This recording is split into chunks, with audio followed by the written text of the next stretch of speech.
Hello, my name is Damon Friedman, co-founder and president of SOF Missions. As a 20-year veteran within Special Operations, I've gone through many challenges due to my military service and time in combat. We felt called to start SOF Missions to serve our fellow brothers and sisters in arms, focusing on suicide prevention and resiliency. Our mission at SOF Missions is to empower warriors to find purpose and be resilient. Since 2011, when we started the organization, almost 3 million men and women have deployed to Iraq and Afghanistan. Unfortunately, the scars of war take a toll on their psychological, physical, social, and spiritual health. Many veterans feel a sense of hopelessness and a loss of purpose when they return to civilian life. They feel isolated and alone, unable to reconnect. And in the greatest of tragedies, over 20 veterans lose all hope and take their own lives. Our goal at SOF Missions is to provide veterans the tools and resources so that they don't become a statistic. We offer a unique approach to combating veteran suicide through a whole health intradisciplinary model.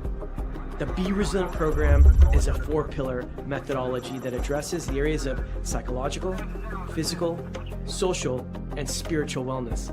We provide care through 3 delivery methods: medical clinics, retreats, and educational training. Since we started back in 2011, we have been able to reach veterans in all 50 states and have served over 3,000 veterans through the Be Resilient program.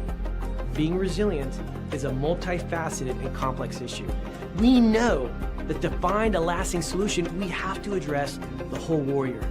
Many challenges cannot be solved by providing the treatments and modalities of just one component, but by tackling them all. Now, we've expanded our services to include law enforcement and first responders. Together, we can make a lasting impact in the lives of warriors across the nation. To learn more, visit our website at sofmissions.org. For your post assignment, all units proceed to your post assignment. All right. Welcome back. MisFitNation, the MisFitNation show.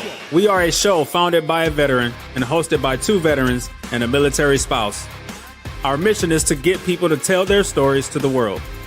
If you're an author, share your tips with the MisFitNation. If you're a musician or an actor, our audience needs to know how they too can get into the business. Coaches, we love our coaches. Come on and share your tips with the MisFitNation to help them become better versions of themselves. If you are a corporate leader or an entrepreneur, come on and show how you did it and how hard you have fought for success. If you are a veteran, first responder, or Gold Star family, we would love to have you come on and share your story with the MisFitNation. We always have time for you.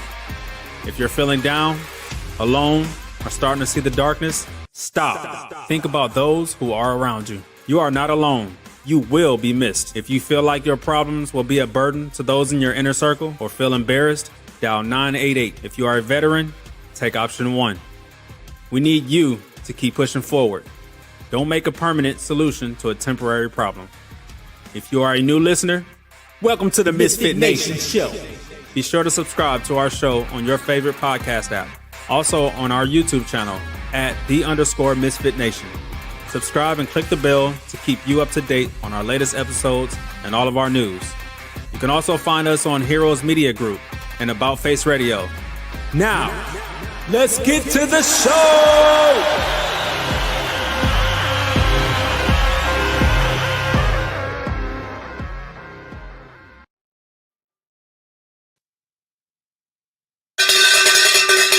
All right. Welcome back to the MisFitNation show. This is the first show of our 2025 Memorial Week shows.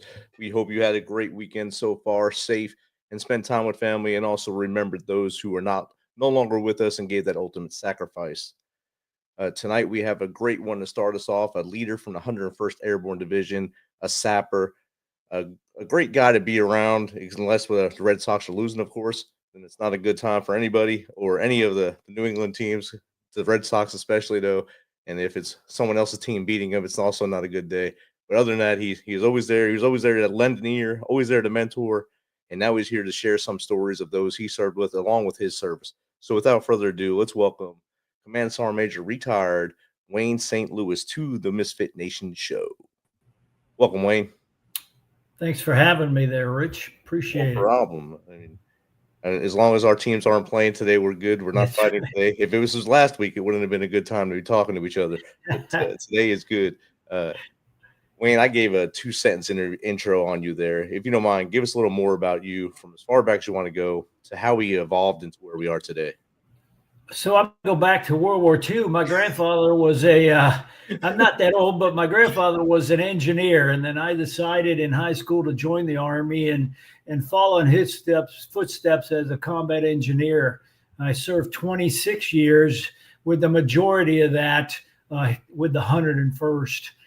Got here after 13 years, but then spent the next till I retired in 2011 here with the 101st. I really enjoyed my time here, enjoyed the soldiers. There's something special about Fort Campbell. And even after retirement, I served the 101st Airborne Division Association, served with those that all the way back to World War II and to the current members across the country, and we'd meet up once a year, twice a year for reunions and stuff, and really enjoyed that. And then I became a defense contractor with Rich and Jake and others, ensuring soldiers could stay safe by teaching them and mentoring them from the times and experiences we had in combat.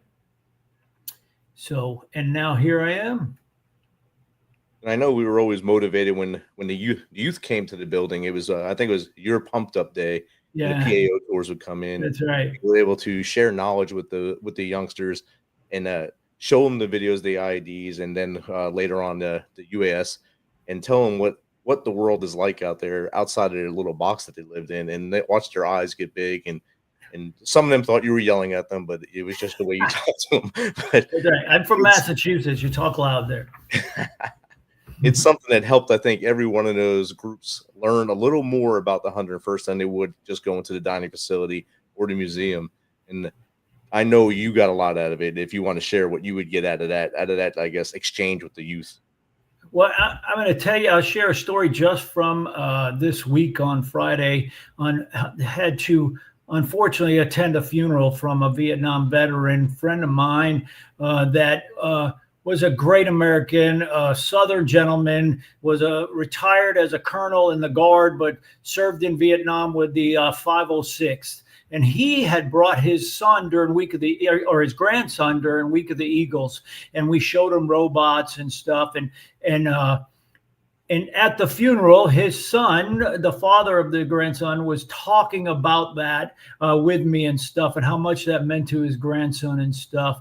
So those are the things you once they leave that day, you don't really understand the impact you had. And that's a lot like our service. You really don't know. So I just want to thank you, Rich, for what you do with this program, you and your team, because, you don't realize how much impact you had, during your service. I mean, social media does some of that, but and as the intro there with the different programs that are out there, that some soldiers lose touch with each other, and they're struggling. And today, a guy that served in the 502nd with me during my deployment was talking specifically about things like that. The crew that you're part of, if you look up the definition, as he said, there's two different definitions. One's a bunch of people that gather together, and others, with a gang or something. You still got a crew. So there's that definition. And but the gist of it is, there's people that are still in need, that are struggling because of their time in service. And where do they reach it?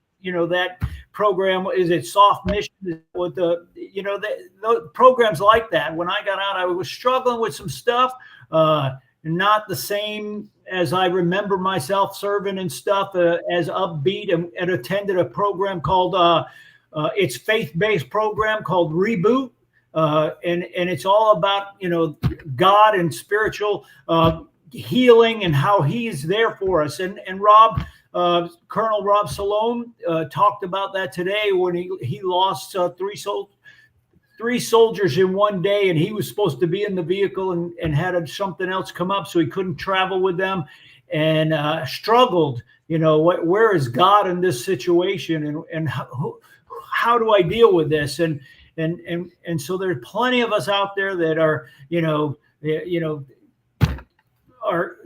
as you talked to me when we signed up for this about being successful, what does success mean? Whatever success means to you, you probably can't do it alone. So you need a crew. And where do you reach to people? This show is one right here. What Rich and the group of guys are doing to get information across the world. I'm going to say world, because this is not, just local and stuff to Fort Campbell, and the people that you have on are around from different parts of everywhere, and they're touching at people and helping people get through things, so I appreciate that. So what you're going to know is Wayne has people say a long story short. I make stories long. I'm just going to tell you. So ask me a question. We might get to 3 questions in this whole episode. I was prepared for that. That's why Jake isn't co-hosting, because then both of us would just be sitting. But he is in the chat. He welcomed you to the show, of course. Yeah. Well, I'll tell you what I used to tell people is I'm not allowed to talk at home. That's why when I can talk, I talk as much as I can. Let it all out. Right. And I know we have an unlikely connection going. Both you were actual pure engineer, and I had the honor of serving with a lot of great sappers. And every year, Memorial Day and New Year's Eve, I get to go to our bench over there in the Memorial Plaza. And I only have one soldier on there, one soldier I sent over there on there. But you have a few on there, especially one we lost, I think, in the 2006 or 7 deployment, the medic.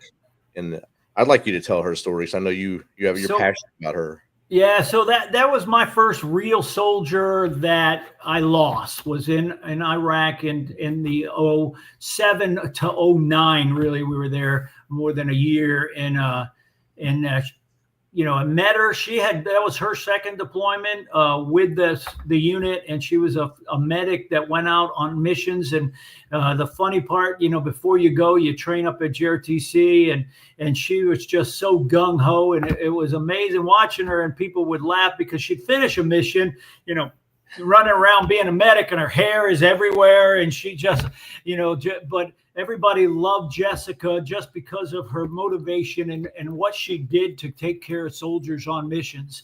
When, you always need a medic to go out with route clearance to find IEDs, and she volunteered to go all the time. And and she was out on Mother's Day. We just had, we're here this is about Memorial Day, but just a couple weeks ago, it was Mother's Day. And it was Mother's Day 2008, which was on a Sunday. And it was a Sunday this year, Mother's Day, the same day. And so she was out. I woke up in the morning, and they said, got woken up in the middle of the night, and they said, hey, the route clearance got hit. We were split between 2 different locations. The battalion headquarters was split partly with the engineers and some people on Camp Liberty, and then we were up at Prosperity, and I happened to be at Prosperity. The CASH, the combat hospital, was at right there in the green zone, and so we went over, and myself and the XO, the battalion commander, had just went to the airport to take his mid-tour, and me and the XO had to unfortunately identify Jessica's body. Had soldiers struggled with that. The squad leader was a new squad leader. He struggled. He's blaming himself because where the medic usually sits was not where Jessica was, and he had her move to the opposite side, and then EFP went through. It hit his legs, but didn't paralyze him or take his legs, but he got wounds from that, and it went across the projectile and hit her in the jugular and killed her pretty much instantly. He blamed himself because he had her move, and trying to explain to survivors, yeah, you know, your decision didn't matter. Somebody was going to die. Jessica, if she was the medic on site that day and it was another soldier, she was not going to save that soldier. Jessica, unfortunately, was the, you know, if you Google Corporal Jessica Ellis, you know, at one time the Joint Chief of Staff you know, was at Fort Campbell in the gym, and I went up and talked to him, and he has Jessica's memorial bracelet on himself, and he was a Navy officer at the time, and he's wearing Jessica Ellis's you know, band and stuff to remember her and stuff. So that Jessica, it was a tough time. The route clearance people, you know, convincing them that how important their job is, and you know, that vehicle is meant to keep you alive, but unfortunately we can come up with even when we you know, train counter ID, for everything we come up with how to defeat them, they'll come up with a new way to defeat us. And unfortunately we lost Jessica on Mother's Day of 2008.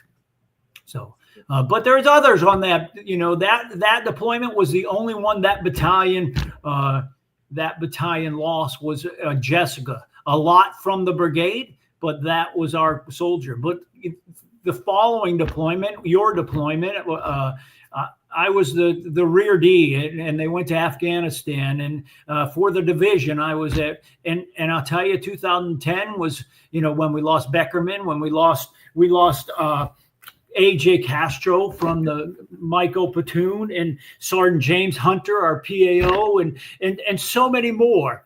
In 2010, like 2005 was in Iraq. 2005 in Iraq, I'm just going to be honest, the Army was not making a difference. You were just surviving. Whatever your time was it a year or 15 months? All you did was survive. The country of Iraq, we were not making a difference. We were just surviving. In 2007-8, we seen the difference. And I'm not comparing deployments. I'm just saying where the country of Iraq started taking ownership and we were being successful. Jessica lost her life, but we were being more successful in the mission. Afghanistan in 2010, unrealistic how many injuries and deaths from that deployment in Afghanistan. And every month there was an Eagle Remembrance ceremony, and some months was 4 or 5 people, some months 14, 15 soldiers, families would come to Fort Campbell, and we would have a ceremony for them. You would sit in there, actually sat in when Beckerman's wife came in to the, you know, before we go out to the ceremony, we'd meet with the senior commander and their spouses and talk with them, and making sure that the casualty assistance officer and anything else they needed was making sure they got what they needed and stuff. And you'd go from emotions, I'm going to tell this story. It's not that this situation was funny, but it's a funny story. So you go from emotions of everybody just crying in the room, and the next family comes in, and there's a young boy, I think he was 3 or 4, and he just lost his dad, but he doesn't fathom that he lost his dad. And he's like, "You want to see what I can do?" And we're like, "Oh yes, what can you do?" And he takes a tissue off the table and he rips it like he's got superpowers. And we're like, "That is amazing." He's like, no, watch this. And he puts 2 of them together and rips them like he's Superman. It was amazing. So you go from these ups and downs and you know, from that and stuff, but the support system, you know, even at Fort Campbell, if you go there, you have a chance to see the boots, and there's people that are concerned that this is the last time the boots are going to be displayed at the division headquarters. Well, I'm not.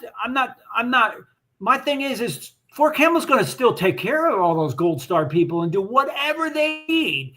They're going to have ceremonies. They're going to do that. But the boots is just one of the things that is what goes on there, and they'll come up with another way to make sure those families can their soldiers are never forgotten. I don't know what that is off the top, right now, but they will, because that's what they do in the 101st and in the Army.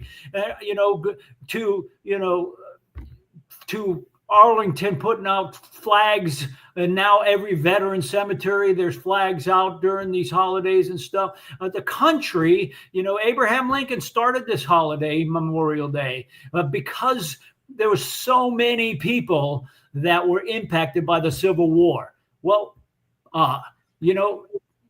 it took me 19 years before I ever deployed with the Army. I don't know why. Lots of people went different places. Jake Holland went to Kosovo, and all these people went. And God was telling me, it ain't your time to go now. It ain't. You're not going. And so for years, there's people that deployed. I talked to this friend of mine in Massachusetts. He was in the 50s. He was, before Vietnam, after World War II. And he didn't ever deploy, but he's a veteran, and he takes care of soldiers. He took them on whale watches out there in Massachusetts, and he's linked to the home base Red Sox Foundation and doing things to help take care of veterans and stuff. And there's so many Wounded Warrior projects taking care of people. This soldier of mine from my first deployment in 2003, keeps in touch with me, just went on a hunt and stuff. So there's so many programs where there's a gap is the soldiers that don't, or the veteran that doesn't know about these programs, that because they're not missing a leg, or they don't have shrapnel, or they don't have a Purple Heart, they get missed. And it's the other wounds that they don't.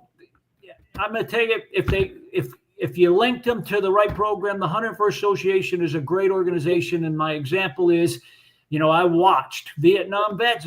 Everybody talking about, they don't talk about, their times, their struggles and what they went through. Well, it's because the people that are the counselors are people that they read it in a book. They weren't there. They didn't do it. But watch at these reunions, there's people that do drink adult beverages there, but that's not why they come to that. They come because it's therapy, and they open up and talk to their friends.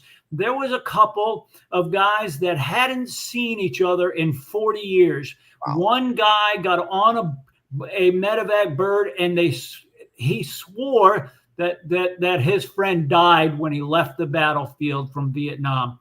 And 40 years later, they ran into each other at a reunion. So there's just can't say enough about the programs that are out there that, like Colonel Salome said today, we just got to make sure these soldiers aren't missed, and we get them and get them the help. If that's just letting them talk to somebody, to share what's going on with them and stuff, and not, because the worst thing is if you find somebody that's at a VFW, an American Legion, that's standing on the bar bragging about their time, they probably really didn't see anything. Yep. Those are the people that are, got a big mouth and just want somebody to, I'm going to tell a story I'm going to keep telling stories, but there was this guy. I went to a reunion. I actually I was working with Jake at the time, but went up to Grand Rapids, Michigan to a reunion. And there was a guy that was telling everybody he was deploying in the morning. Everybody wants to be a sniper, so he's a sniper. And somebody came to me and said, hey, I don't think this guy is actually a soldier. And so there was two other active duty people, much bigger than me. And I said, hey, I need you to come outside with me. I don't need you to protect me, but I'm about to throw this guy in one of those rivers up in Grand Rapids, because he's lying, because he didn't even have an ID card, but everybody's getting him drinks. And he's like, oh, I'm deploying in the morning. And he, of course, pretty easy to get a camouflage backpack, and he just enjoying all the free alcohol he was having. And he was just somebody that showed up. He wasn't even a veteran or a soldier or nothing. And I almost threw him in the river.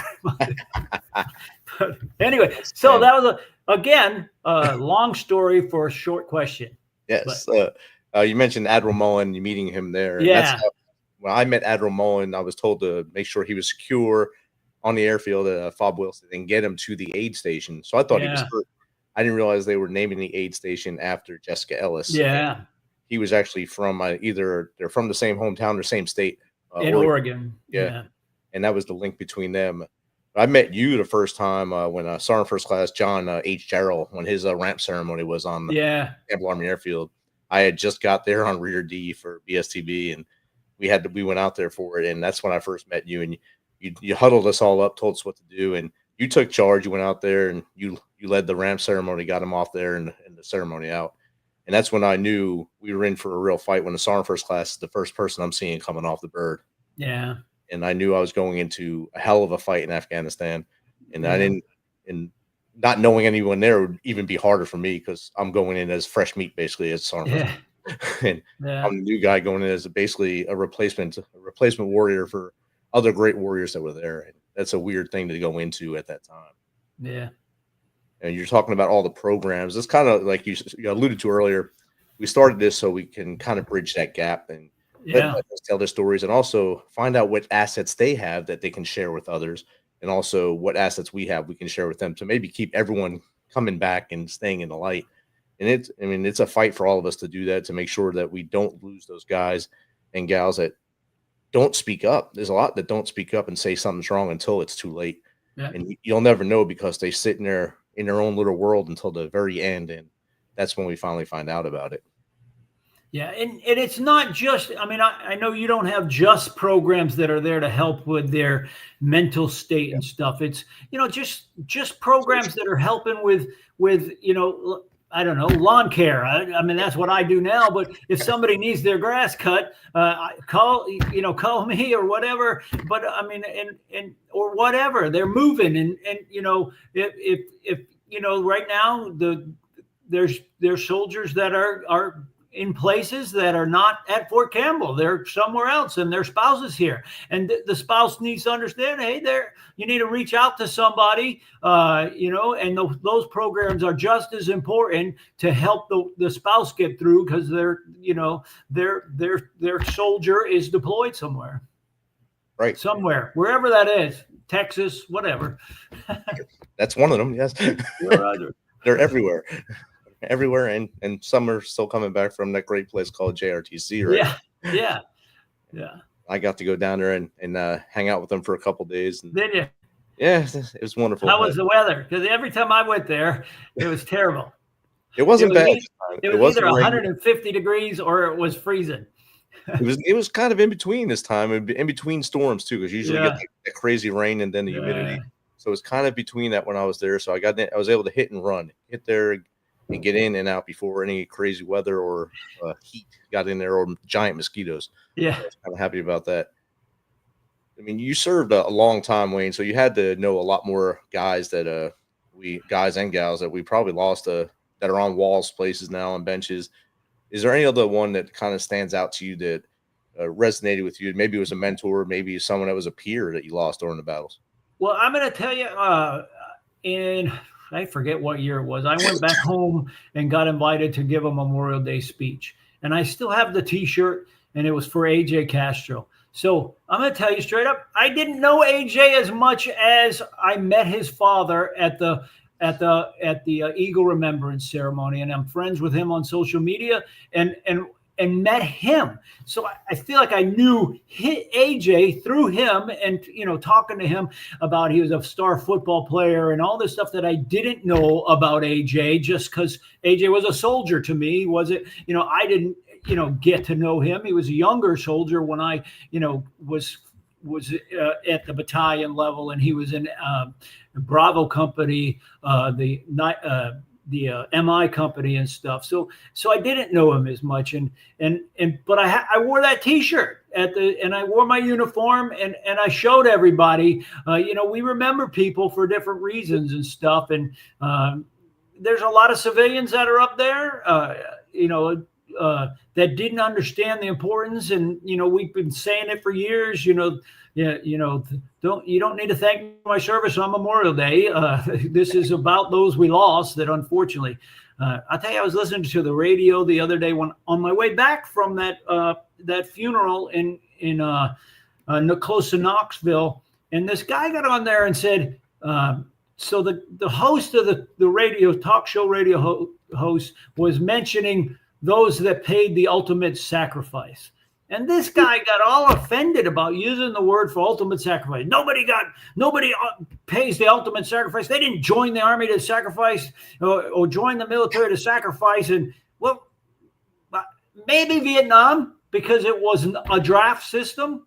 The guy that died actually volunteered before he got drafted, the funeral I went to.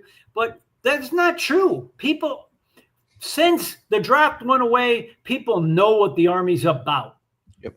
That's why they came in. They understand that I might end up paying the ultimate sacrifice. And the host was trying to explain it to him. And, you know, and I'm a Christian, and I understood. So this guy's like, there's only one person, Jesus, that paid the ultimate sacrifice. And I got it. But it was a word, and you're getting all upset about the host because he used the word sacrifice, and people don't join. No, there is people. There's people that win the Medal of Honor, understanding that I'm putting myself at risk, and then, you know, posthumously get the Medal of Honor. They knew what they were, you know, that potentially they were going to, their actions were going to risk their life, but they knew they were going to save others' lives doing it. So I don't think that guy understood. So there's a lot of people that don't understand Memorial Day, veterans, and so we still are out there teaching them what the difference is. If, you know, I don't know the exact number today of those that don't serve, but today, as I was, you know, Rob Salome, Colonel, was talking in his speech, you know, back in the day, World War II, everybody had somebody that, you know, was going somewhere or supporting the war effort. Nowadays, if you had the people in the congregation stand up today, maybe 5 people actually, and even though this is a military town, I mean, we're unique here because so many people retire, even not just, this is Army post, but there's people, Navy and Air Force, everything that retire here. So we have a big number that are in this community, but there's so many communities across the country that don't understand the sacrifices that soldiers and their families make. You know, I got 2, you know, success stories, and they're my 2 sons. I feel my biggest success was I have 2 sons, and I'm about to be a grandfather for the 8th time in November and stuff. That's my success. I'm taking my 5-year-old, the grandson, to Dinosaur World on Friday and stuff. Nice. But success is watching them grow up to be successful people themselves. That's success. You know, that little label on the end of mine isn't as important as being called grandpa.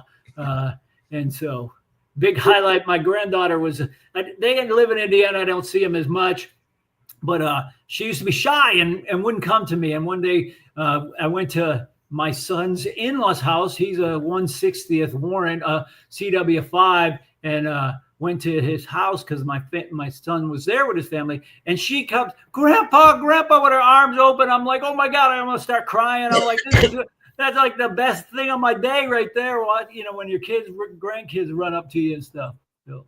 Yeah. And you mean you're about to have a whole baseball team? You need one more to get a whole team in there. It is. It's crazy. The little socks, you can call them. But the sad part, none of them play. Oh, come on. I'm not. My sons didn't play. They say it's a boring sport. I agree. It's a boring sport to watch, but I'd like to watch you play it. That's right. Jake said to buy your sons a TV. Slow him down a little bit.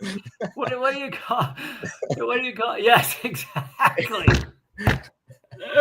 The soccer. How much soccer can be the boringest sport? Nobody scores anything sometimes, but a lot of running. They all play soccer. My 3-year-old granddaughter had tryouts for cheerleading the other day. Tryouts. You had to get an invite to try out for cheerleading at 3 years old. 3 years old. Yeah. Oh, not competitive. Oh my God. It's crazy. Oof. Things have changed a little bit. Yeah. To your point about the numbers serving or have served, right now it's 0.4% of the American population served in the military, and 6% total have served. That's right. So the numbers dwindling. Like in World War II, it was probably close to 44 to 50% were serving or had served at that point. Yeah. Because everyone jumped in to fight. If you do the math of those that are serving, I say it's a family business. So my grandfather and then me, and now both my sons. My oldest son was in the Air Force for 11 years. My youngest son is currently a National Guard first lieutenant as a cyber officer and stuff. So it's a family business. And so if you did some kind of math problem, it's less and less of the country's families are serving, because a big number of the ones that are in the Army, it's part of their family that's been serving, and the same, it goes down generation after generation. So you were talking about AJ Castro. He was under my Rear D little wing there, because I was Rear D, I guess NCO for a little while, in between people that were staying back. And he was a good kid. He always made me laugh every day he came in. And the day they were leaving, he flew out with Sergeant Hubbard on her flight. I think it was like 10 days before we lost him. Yeah. And he was blitzed when he got on the plane. And I remember him taking, your final picture. They took his picture. You could see his cheeks were red and everything. Horrible picture. But we took it anyway. And then that was the picture they used when it happened. So, oh my God, it had to be a better picture somewhere, anywhere for him. And that's the memory of him. I always had. I was hoping I'd get over there and be able to walk on a patrol with him, which he was pretty smart with the UMINT and stuff like that. Yeah. And it's hard to. Well, still, I mentioned Sergeant James Hunter. They were both killed on the same day.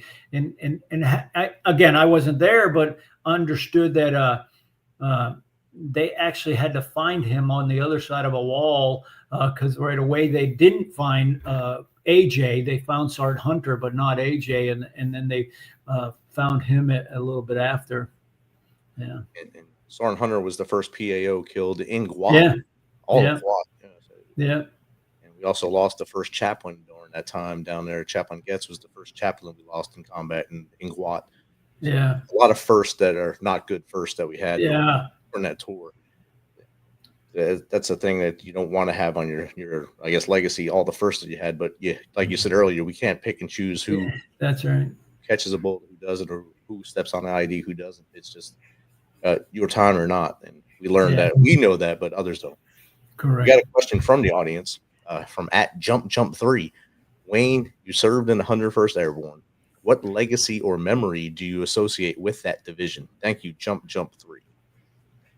So my time, the legacy is like in Desert Storm. I didn't serve with them in Desert Storm, but they did the longest air assault back then in history. I am airborne, but what we do and bring to the fight with the lethality of the at one time we had 3 combat aviation brigades, counting 160th on Fort Campbell, and that lethality that we bring to the fight, and I'll tell you, the camaraderie and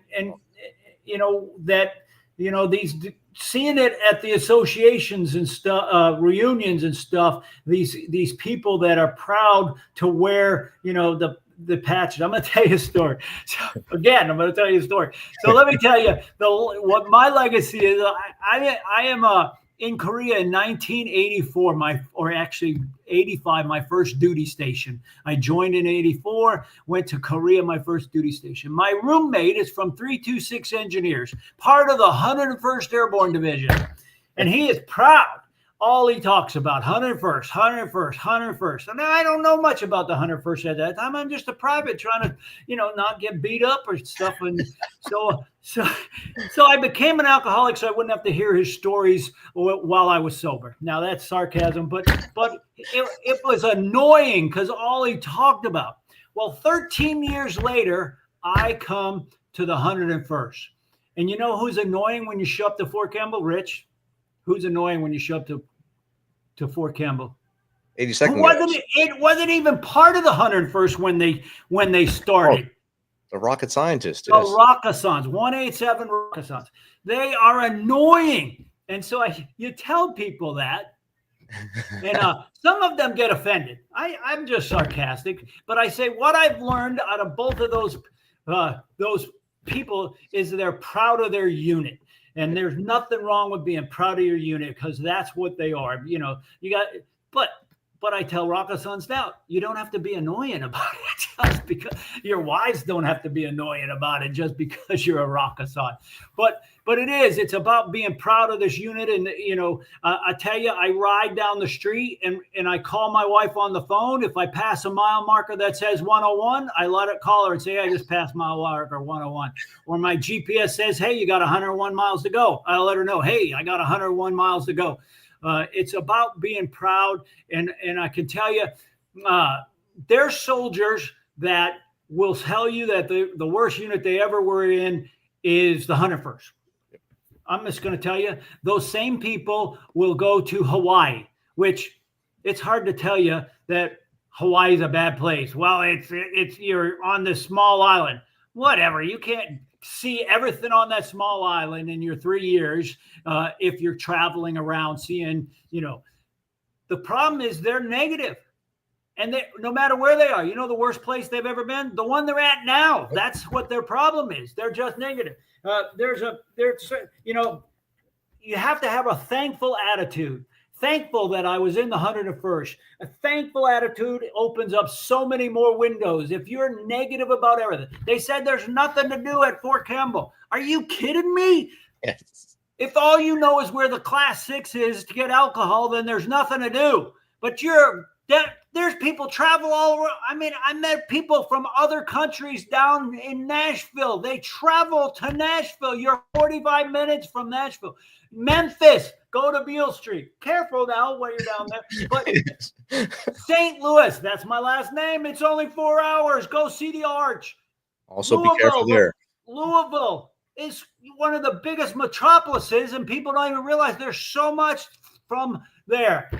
So you're central to Atlantic, to Atlanta. I mean, go to Atlanta. I go to the Red Sox. I'm not going this weekend, but they're playing this weekend in Atlanta. But I mean, there's so much to do if you get out and don't just go do something to drink. First of all, you won't remember what you did if you're drinking. Go do something. I mean, there's so much to do that we are central to so much here.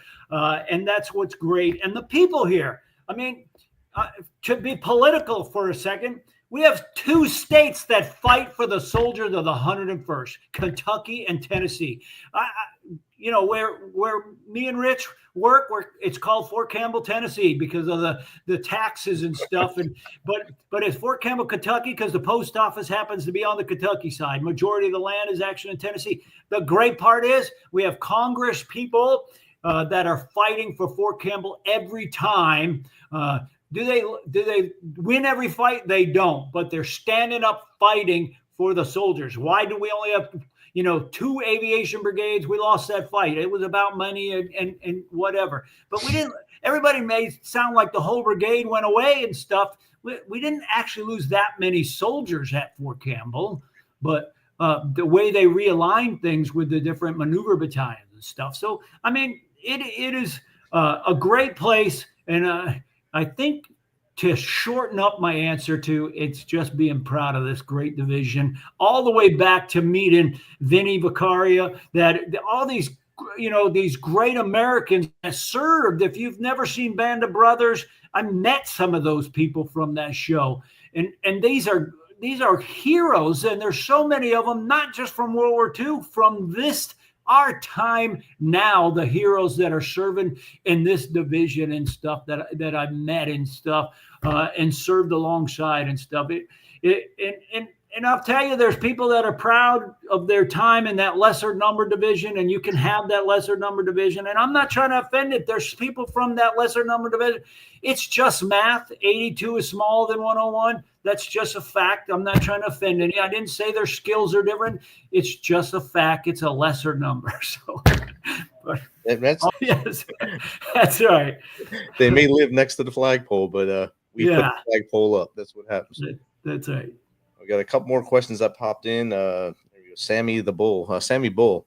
What qualities do you think define a true leader like Wayne? Like you, I guess. So I'm going to tell you, when I was, we'll just say a first sergeant, and I was talking to a soldier, and another NCO would try to correct them. I'm like, hey, check it out. I can handle myself. I don't need you.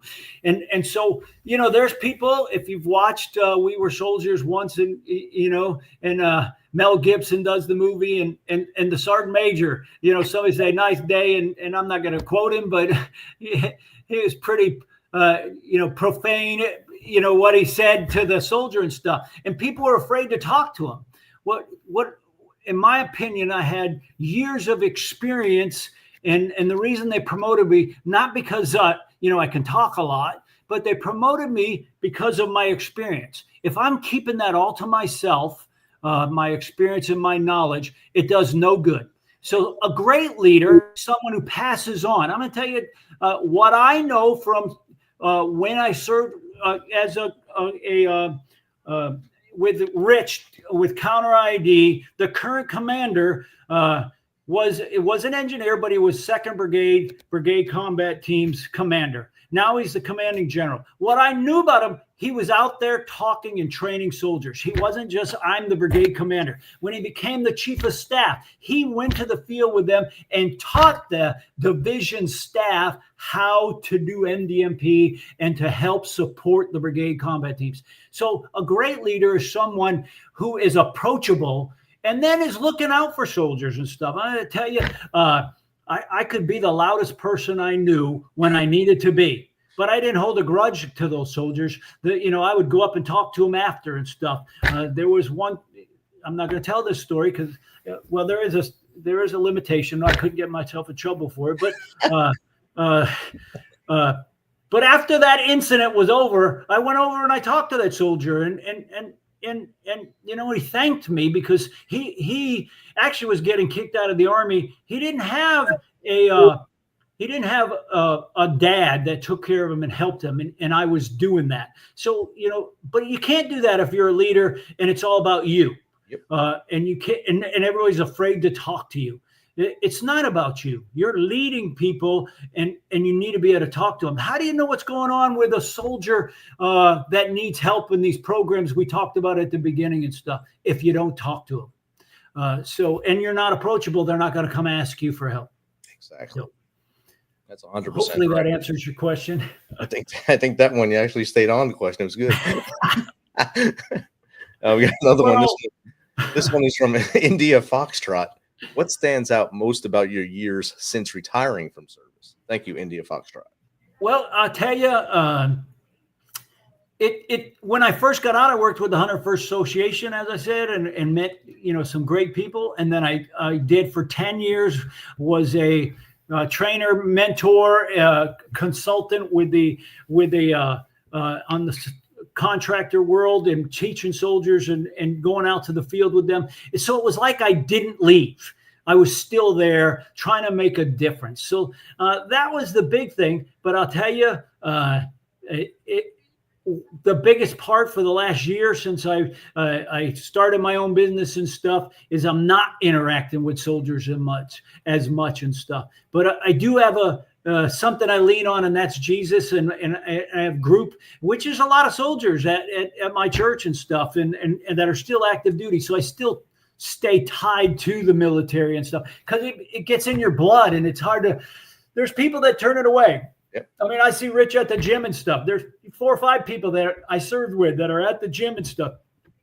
You still connect with those people and stuff, and that camaraderie is still there and stuff. There's people, if they don't talk to you and they're not talking, and then you probably should go up and talk to them because they probably are struggling with something, and why they're not talking to somebody or so it is different on the outside. There's people that say, I mentioned the gym, say I never have to go to PT again. You don't. You absolutely don't. But my goal is to have a long live to 101. Back to the other question. That is my goal. At 101, I'm just going to call it quits. but you can't do that if you don't stay active. You don't have to go to the gym, but you got to stay active. As soon as you're sedentary, you start falling apart, and you notice everything starts hurting, and you got to go to the VA more, and you got to go to doctors. And so that the difference is, it's the discipline on the outside is more important to make sure you're taking care of yourself, because the Army does it for you for whatever many years you do it. And then you're on your own a lot of times. Well, let me rephrase that. You're not on your own, because I am Jesus, but I got the best wife. She makes sure, because I did have a heart attack a few years ago, about 4 years ago. I had a heart episode. But she takes care of me, because I'll make some bad decisions about what I should and shouldn't eat, or what I should and shouldn't do. I shouldn't get up on a ladder that's in the back of my truck, but she lets me know that I need to be careful. But I don't know the number, but I believe it's a high number of people that die, that are retired from the military, falling from ladders, because they think they're invincible. Yep. I was on a ladder in the back of my truck, and this guy stopped and let me know that was unsafe. Sir, you might die today. Yeah. I mean, there's signs that say there's reasons why women live longer than men. And that's right there. Hey, hold my beer. Watch me climb this ladder in the back of my truck. You drive it. Okay. That's the fun things we get to do. And I mean, I remember when you flipped the lawnmower in front of the office there. I did. You just came in laughing. Because that's what guys do. You laugh at all. Right. It doesn't hurt as much. You brought up the point about not having to do PT anymore, but it does help to do PT. It helps with your mental state. It's not just physical. It helps with your mental state and so many other things. So, I mean, and I see people that, that I hadn't seen. I see you there. I see, Gusick is another guy that, I see at the gym. So it is, if it's not the gym and you got your own home gym, there's nothing wrong with that, but somewhere linked to people because it's therapy. And mine is going to the gym, not just for the physical aspect of it. So my wife, why don't you sleep in? Because yes, sleep is absolutely important, but my time at the gym is important too, for not just the physical part and stuff. Meeting people and talking to people. And so. Getting my anger out on the Red Sox. There you go. That's right. For me, the Mets. And Wayne, as we start to wrap up here, audience, thank you for your questions tonight. Jake, thanks for throwing in some comedy in every once in a while. We always ask our guests two questions at the end. One is, how can our audience get in contact with you if they want to hear more from you, learn more from you, or maybe have you on their show? And then I'll get to the second question in a minute. So my email is wsaintlouis@my.apsu.edu. Now, people say, why do you work there? No, I'm just lazy and didn't get another email once I got my degree.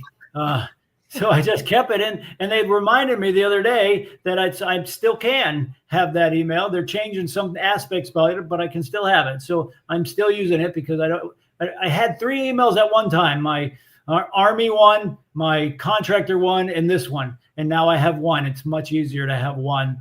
And so that way, and I'm going to, Watchman's Services, if you need some help with lawn or something, I'm pretty reasonable. I'm not, I get compensated other ways. So I'm not trying to be a millionaire by cutting lawns and stuff. So, but Watchman Services, if there's somebody in need, I do through my church. It's called Kiana's House, that help with children that are misplaced before they get placed into a thing. I cut that lawn for free. This other handicapped lady that's in a wheelchair, so I'm not just doing this. In Watchman's is biblical, but it's more of a ministry for me to help out how I can and stuff with some people that are in need and stuff. But my number is 931-472-9046. If you just need to talk to somebody, reach out. I can tell you, I am on Facebook, Wayne St. Louis, and that's about the only my depth of social media. If you're looking for things that I put on there, some dirt on me, I put scripture on there every day and grandkids stuff. That's what I use it for, to keep, and I did go to Africa last year, so there'll be lots of pictures of the great time with my father-in-law in Africa last year. But you're not going to find much on there besides that, because I use Facebook to keep in touch with soldiers, and had a soldier that was on the verge of committing suicide, and linked into him through Facebook, and then called him, and he's still thriving right to this day. So if you need some help with whatever, I'm here. I don't know everything, but I know people that do know a lot more than I do, and we can link you to the right people. Outstanding. And Jake chimed in after you said the thing about sleep. He said, speaking of sleeping ain't it your bedtime, Wayne? 5 minutes, so this worked out great. So we went from 7 to 8, but it'll take me a little bit to calm down. I'm usually sleeping in the chair by 7, but I do get up at 3 and go to the gym by 4. So outstanding. My wife's worried I don't get enough, but if you do the math, I get lots of sleep. I just don't get it at the same timeline as everybody else. So. If someone else is driving, you're definitely asleep. I can throw that out there. Absolutely. The other question to ask, I'll ask you as we leave here. What's 3 things the Misfit Nation can do starting tomorrow to be better humans? Again, as I said about leadership, just being available to other people. That's number 1. Number 2, if you're not a Christian, there's a movie we watched last night. It's called, what's the name of it, Tanya? Woodlawn. I should remember that since we're in Woodlawn, Tennessee. But it's called Woodlawn, and it's about Alabama when segregation was still in effect in the 70s, and it's about a football team. And how this one young man who was not a certified pastor, but talked to them and brought that, racial divide and brought them together through Jesus and stuff. So if you don't know the answers, I'm going to tell you, if you watch some of the stuff on Facebook, I put something, and there's this one gentleman from the 101st Association that's an agnostic that puts negative comments under me all the time. And all I can do is pray for him. I can't do anything else but pray for him. And so there's plenty that you can do for people with that. And the Misfit Nation is pray. Pray for our president now. Pray for Joe Biden. Pray for the leadership that, they're going to be making the decisions that are best for this country. And so that we are a nation that was founded on God, and we continue to do that. That's 2, right? It sounded like 7, but that was 2. And the third is be part of a crew, as Colonel Salome said. And that, whatever that is to you, what does that mean? It's a two-man crew where you and a best friend go fishing. You're still a crew and you have somebody. Or is it's a small group of people that meet every Tuesday or every whatever at lunch or whatever it is, you have a crew. So those people can see the difference when you're struggling and can help you. And be part of the Misfit Nation yourself, because they are out there, and that crew right there is doing some amazing things. Wayne, outstanding. Thank you for that shout out for us on our show. That's awesome. And thank you for all the knowledge you dropped tonight and the stories you shared with us. Very good stories. Jake stayed up through the whole show too. So, it's close to his bedtime too, so don't let him lie to you. But it's great to catch up with you again, and I'll see you at the gym probably one of these days this week. If I probably not too late for me. I get there 5:30, so I'm there when you're already done. So. Well, most of the time I'm in the back in the chair, the massage chair, so I miss you. So I miss you a little bit, yeah. Yeah.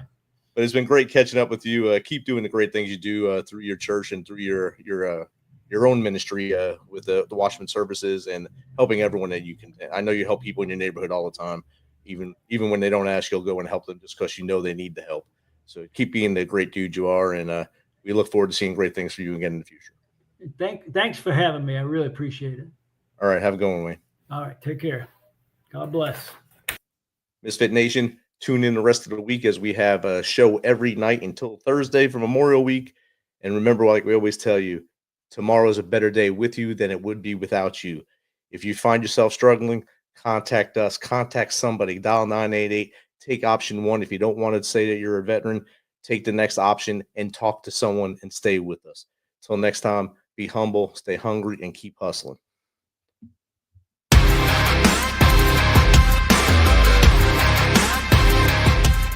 Thanks for checking us out and being a part of the Misfit Nation show. Don't forget to visit our website at themisfitnation.com. That's themisfitnation.com. Check out all our past episodes and get some of the great Misfit Nation gear for you and your family. As always, be humble, stay hungry, and keep hustling because we are Misfit Nation. Misfit Nation.